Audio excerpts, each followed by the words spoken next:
जनमत की पुकार में आपका स्वागत है। दिल्ली के आशा किरण शेल्टर होम में हुई हालिया मौतों से हर कोई हैरान है।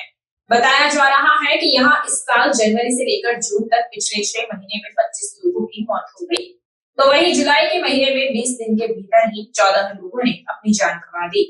इतनी मौतों को लेकर सीएम अरविंद केजरीवाल की आम आदमी पार्टी सरकार निशाने पर है। इसी बीच आशा किरण शेल्टर होम में लोगों की मौत को लेकर दिल्ली सरकार की मंत्री आतिशी का बयान सामने आया है।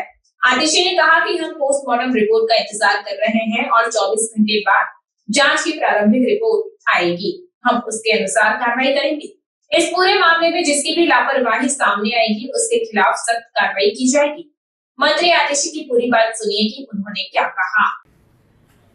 दिल्ली सरकार का social welfare department Asha Kiran करके एक होम चलाता है।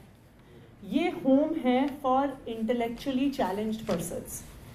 इसमें 980 इंटेलेक्चुअली चैलेंज्ड पर्सन्स रहते हैं जिनकी डिसेबिलिटी, इंटेलेक्चुअल डिसेबिलिटी अलग अलग कैटेगरी की है, जिसमें माइल्ड, मॉडरेट, सिवियर, प्रोफाउंड अलग अलग कैटेगरीज की इंटेलेक्चुअल डिसेबिलिटी है। जो सिवियर और प्रोफाउंड कैटेगरी की इंटेलेक्चुअल डिसेबिलिटी है उसके साथ ज़्यादातर केसेस में कोई ना कोई सीरियस कोमॉर्बिडिटी यानी अनेक प्रकार की फिजिकल एलिमेंट्स भी जुड़ी हुई हैं। जो सिवियर और प्रोफाउंड कैटेगरी के इंटेलेक्चुअली चैलेंज पर्सन्स हैं उसमें से काफ़ी परसेंटेज बेड रिडन भी रहते हैं और 100% सपोर्ट की रिक्वायरमेंट रखते हैं। आशा किरण होम में 24/7 मेडिकल केयर यूनिट है जिसमें 6 डॉक्टर्स और 17 नर्सेज हैं। वहाँ पर फुल टाइम केयर गिवर्स, जिनको हाउस आंटीज़ के नाम से जाना जाता है, 450 ऐसे केयर गिवर्स हैं जो 3 शिफ्ट्स में काम करते हैं।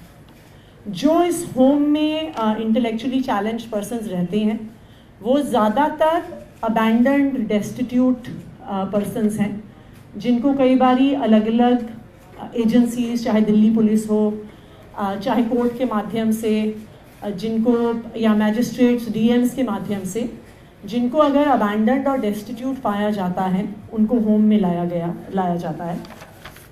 ये खबर सामने आई है कि जुलाई के महीने में Asha Kiran home for intellectually challenged persons में 14 डेथ्स हुई हैं।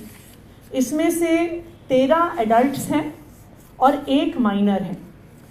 इन 14 डेथ्स की पोस्टमार्टम रिपोर्ट्स अभी अवेटेड हैं, लेकिन इनमें से जो 14 डेथ्स हुई हैं उसमें से जो कई इंटेलेक्चुअली चैलेंज पर्सन्स हैं उनको मल्टीपल कोमॉर्बिडिटीज़ भी थी।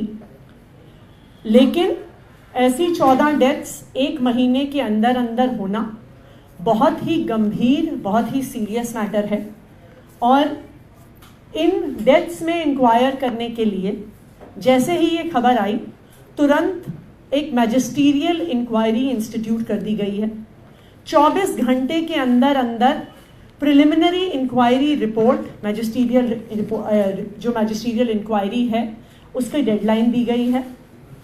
अगर इस मैजिस्टीरियल इंक्वायरी में किसी भी अफसर की, चाहे वो सोशल वेलफेयर डिपार्टमेंट का हो, चाहे वो हेल्थ डिपार्टमेंट का हो, चाहे वो डॉक्टर हो, चाहे वो नर्स हो, चाहे वो केयर गिवर हो, चाहे वो एडमिनिस्ट्रेटर हो, अगर किसी भी अफसर की लापरवाही निकलती है तो उन पर सख्त से सख्त कार्रवाई करी जाएगी। मैं दिल्ली के लोगों को ये भरोसा दिलाना चाहती हूँ कि अगर निकला कि इनमें से कोई भी डेथ अवॉइडेबल रीजन से हुई है, कोई भी डेथ नेग्लिजेंस के कारण से हुई है, कोई भी डेथ अगर किसी मेडिकल कारण जो अवॉइडेबल थे उनके कारण से हुई है, तो किसी भी अफसर को बख्शा नहीं जाएगा।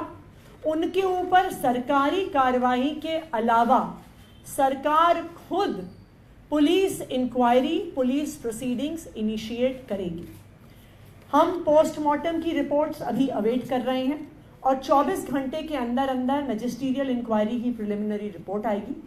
उसके आधार पर आगे की कार्रवाई करी जाएगी। Thank you.